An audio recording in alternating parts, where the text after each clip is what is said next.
అందరికీ నమస్కారం. శ్రీనివాస్ చెప్పే కథలకు మీ అందరికీ స్వాగతం. ఇప్పుడు మనం వినబోయే సీరియల్ అర్ధరాత్రి. ఒక డిటెక్టివ్ అండ్ నవల. అది రెండో భాగంలోకి మనం వెళ్దాం. రచన కనక మేడల గారు. మరి వెళ్దామా రెండో భాగంలోకి? ఈ శవాన్ని బట్టి ఇంతకు క్రితం ఈ ప్రాంతాల్లో ఎవరో సంచరించి ఉండాలని జయంత్ భావించాడు. శవాన్ని ఒక పక్కకు పెట్టి ముందుకు సాగాడు. అకస్మాత్తుగా అతని దృష్టి గుర్రం మీద ప్రయాణం చేస్తున్న ఒక యువతి మీద పడింది. వెంటనే జయంత్ ఆ పక్కకు పరుగు తీశాడు. ముందు గుర్రం మీద యువతి, వెనక జయంత్ కొంత దూరం వెళ్ళారు. ఒక పర్లాంగు దూరంలో చిన్న కొండ కనిపించింది. ఆ కొండకు సమీపంగా వెళ్ళిన తర్వాత ఆ యువతి వేగం పెంచింది. గుర్రం 4 కాళ్ళ మీద పరుగెడసాగింది. జయంత్ వెనక వేగంగానే పరిగెత్తసాగాడు. అయినా గుర్రం కొండ చాటు నుంచి పరిగెత్తి చూపుకు అందకుండా పోయింది. జయంత్ కొండను సమీపించాడు. జరిగిన విషయాలన్నీ తలుచుకుంటూ ఉంటే అతనిలో ఆవేశం ఎక్కువవుతోంది. అడవి మధ్యలో చేరి పాటలు పాడిన స్త్రీలెవరు? ప్రతాప్ ఏమైనట్టు? శవం ఎవరిది?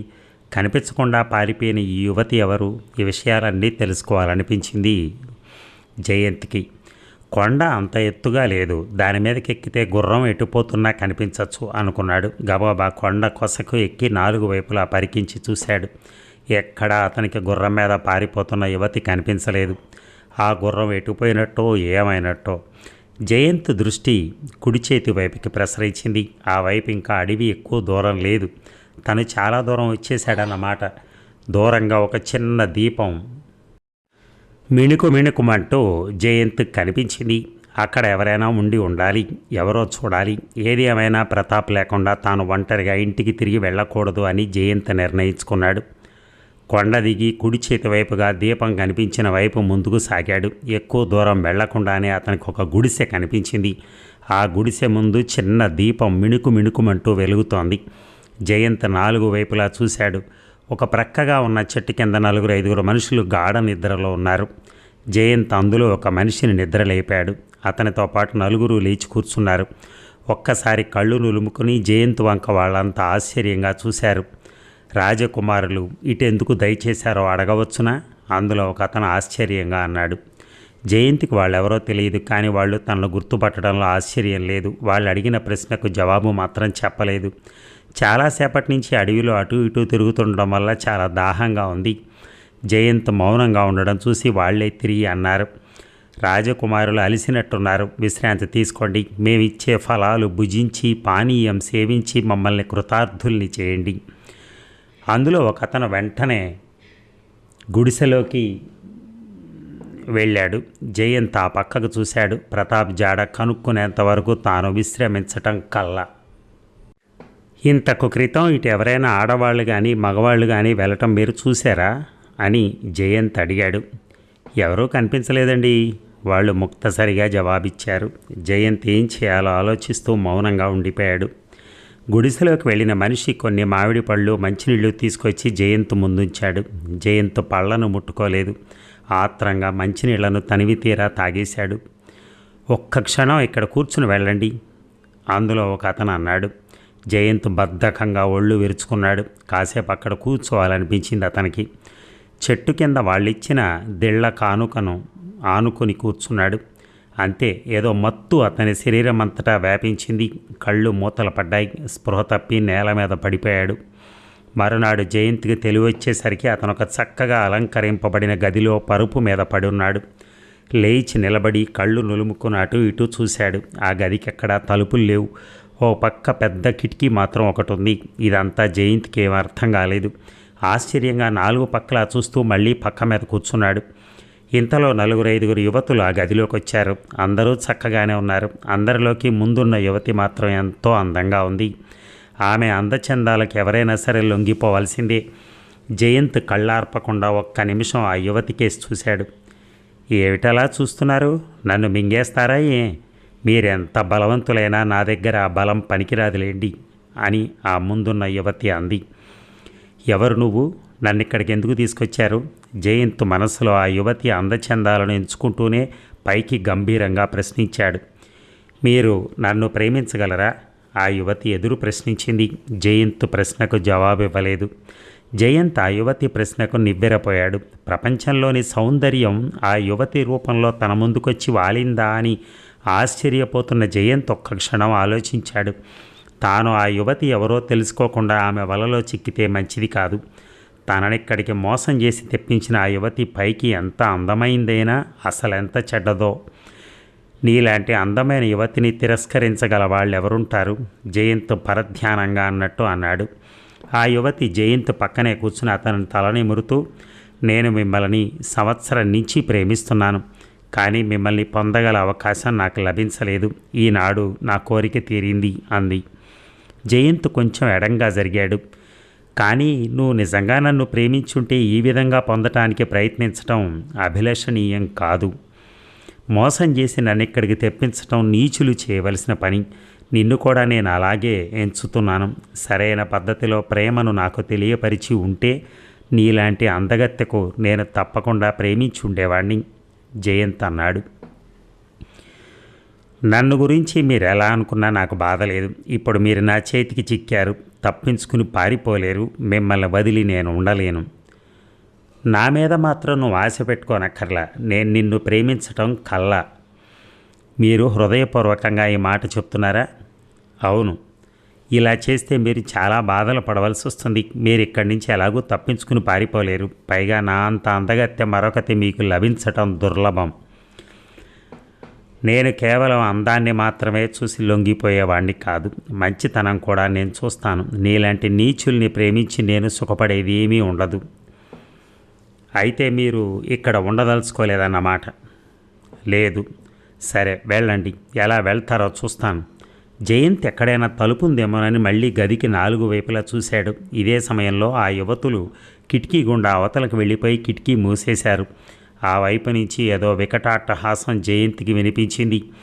ఎలాగైనా సరే అక్కడి నుంచి తప్పించుకుపోవాలని జయంత్ అనుకున్నాడు. కానీ ఎలా తప్పించుకోగలడు? తప్పించుకోవటానికి మార్గం కనిపించటం లేదు. జయంత్ కిటికీ దగ్గరికి వెళ్ళి దాన్ని నెట్టడానికి ప్రయత్నించాడు. కానీ అది తెరుచుకోలేదు.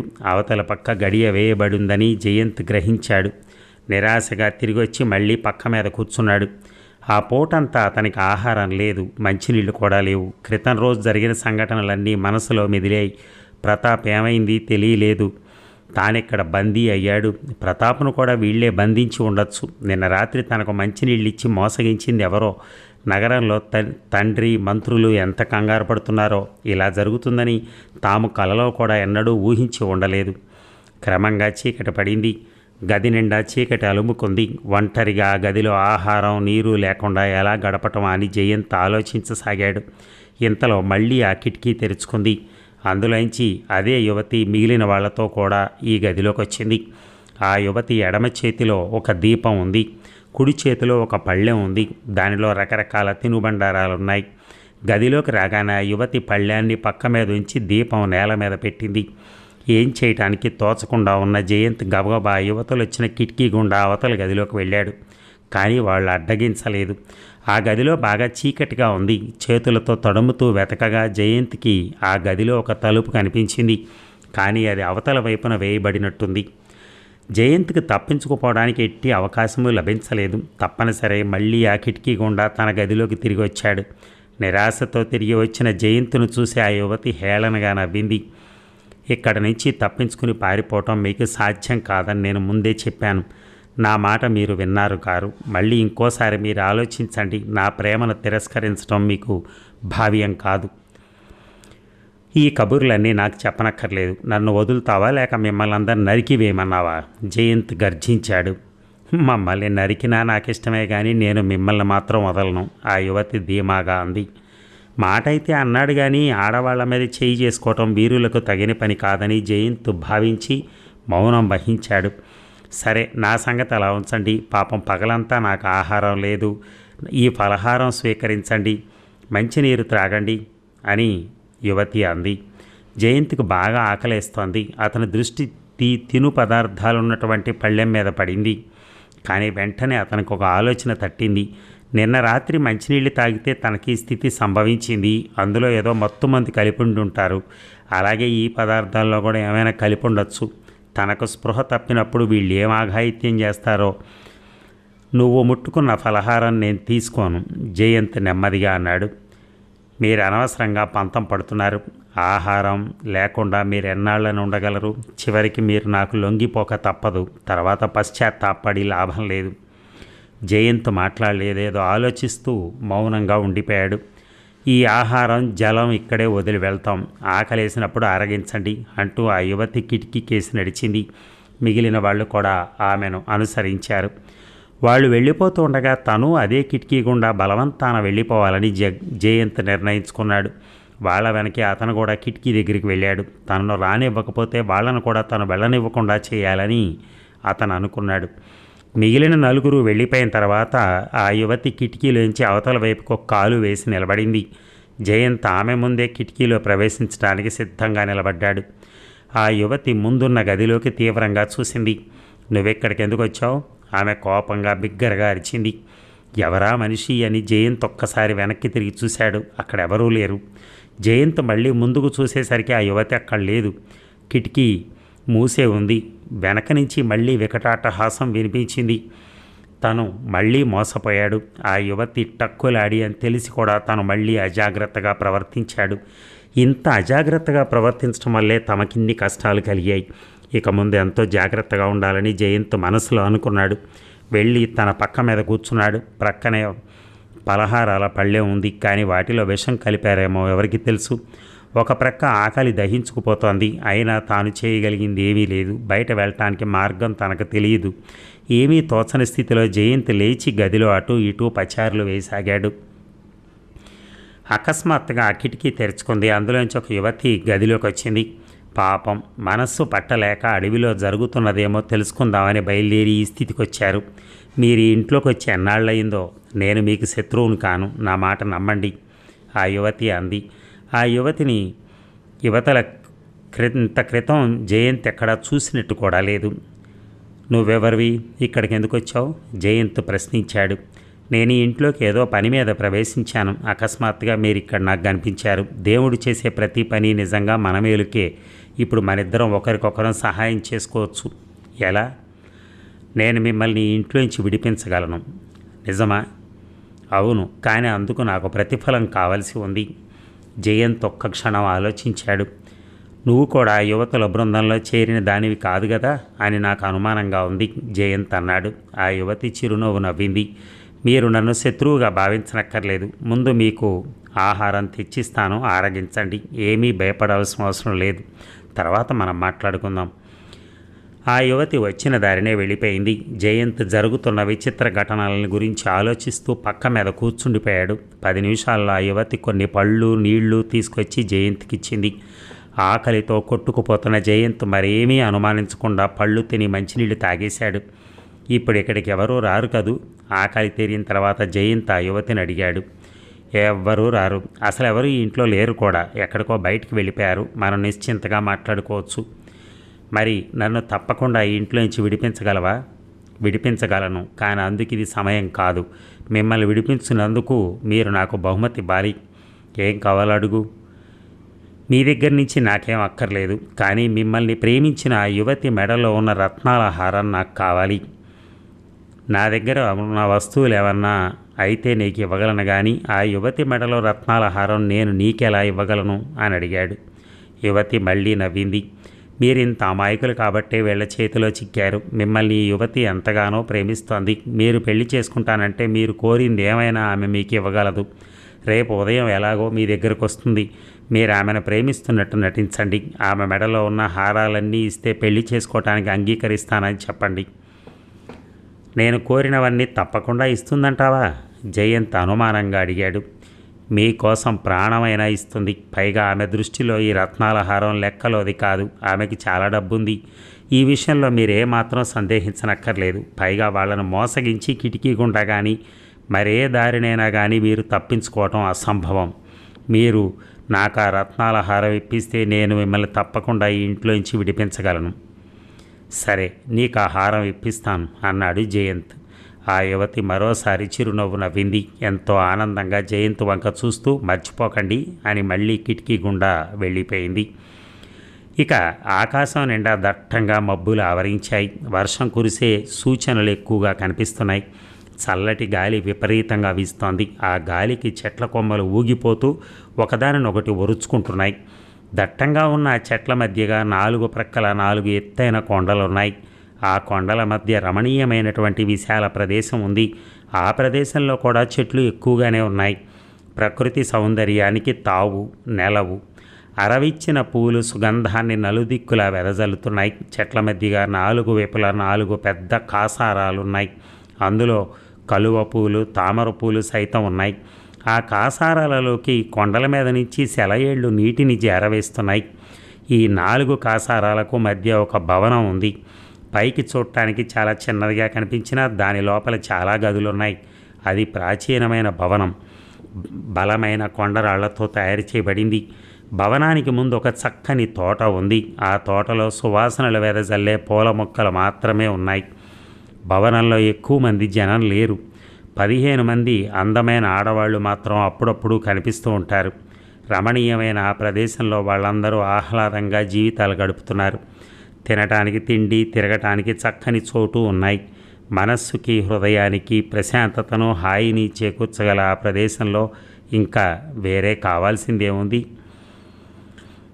భవనానికి వెలుపలగా ఒక కాసారానికి సమీపాన ప్రతాప్ ఒక అందమైన యువతితో పాటు పెద్ద రాతి బండ మీద కూర్చునున్నాడు. ఇద్దరు ఆ ప్రకృతి సౌందర్యానికి ముగ్ధులై మైమరిచినట్టు కనిపిస్తున్నారు. ఆ యువతి ప్రతాప్ను ఆనుకుని కూర్చుంది. వేషాన్ని బట్టి ఏ రాజకుమారితో అయి ఉంటుందనిపిస్తోంది. ప్రతాప్ పక్కనే కూర్చున్న యువతి వంక ఒకసారి చూశాడు. నిజం చెప్పు మంజుల, ఇంకా నా అనుమానం తీరలేదు. గోదావరి ఒడ్డున అడవిలో రాతి మీద కూర్చుంది నువ్వా కాదా? నేనేనని మీకు ఎన్నోసార్లు చెప్పాను. అయినా మీరు ఇంకా నన్ను అడుగుతూనే ఉన్నారు. ప్రమాణం చేసి చెప్తున్నాను, నేనే ఆ రోజు అడవిలో మీకు కనిపించింది మంజుల అంది. ప్రతాప్ తన చేతి వ్రేలికి తగిలించి ఉన్న ఉంగరం కేసి చూశాడు. అతని ముఖంలో ఏదో అసంతృప్తి కనిపించింది. మరి ఈ ఉంగరంలో ఫోటోకి నీకు భేదం కనిపిస్తోంది, పోలికల్లో తేడా ఉంది అని ప్రతాప్ అన్నాడు. ఆ బొమ్మ తయారు చేసిన మనిషి లోపం అది. బొమ్మకి నాకు కొద్ది భేదం ఉండి ఉంటుంది. ప్రతాప్ నిట్టూర్చాడు. ఏది ఏమైనా నువ్వు మాత్రం నన్ను వశపరుచుకున్నావు.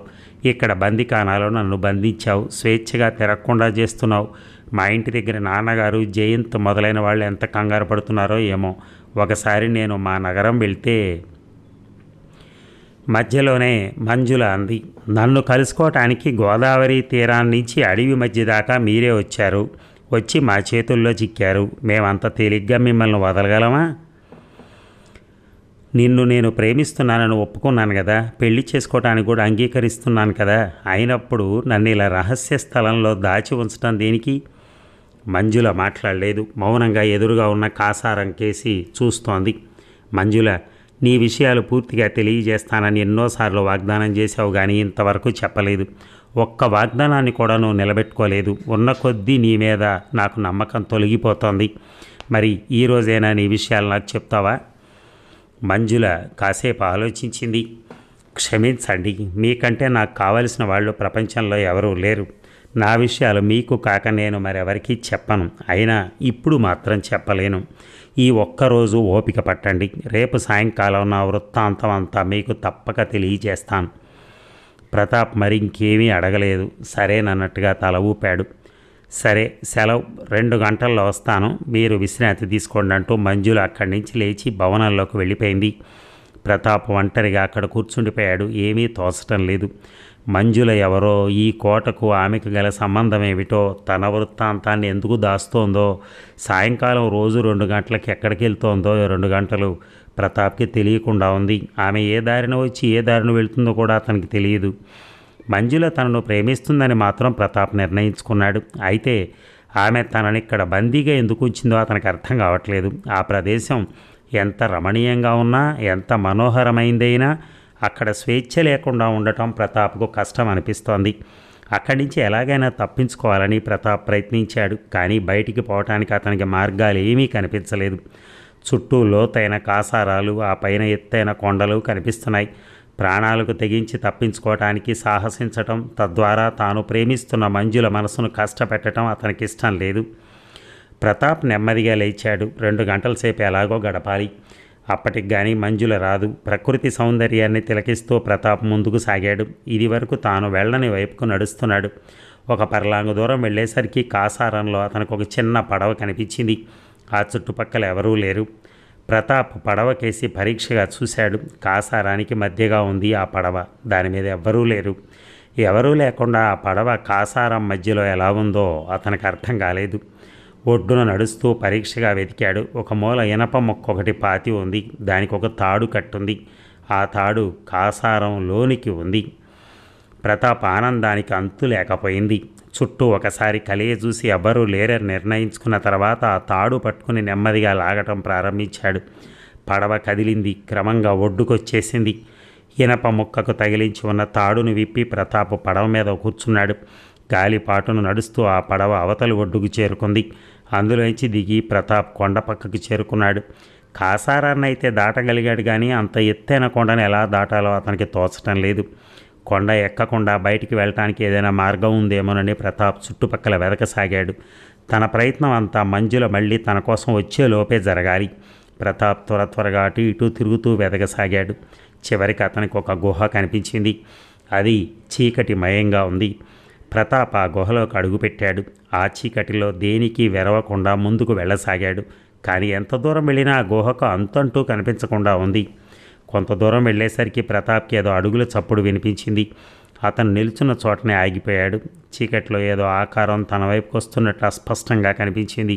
కాసేపటికి ఆ ఆకారం అతన్ని సమీపించింది. ఈ గుహ నుంచి తప్పించుకోకపోవటం మీకు సాధ్యం కాని పని. తొందరపడకండి. తొందరపడి తప్పించుకోవటానికి ప్రయత్నిస్తే మీకే అపాయం సంభవించవచ్చు. నా మాట విని వెనక్కి వెళ్ళండి. నేను మీ మేలు కోరే మనిషిని.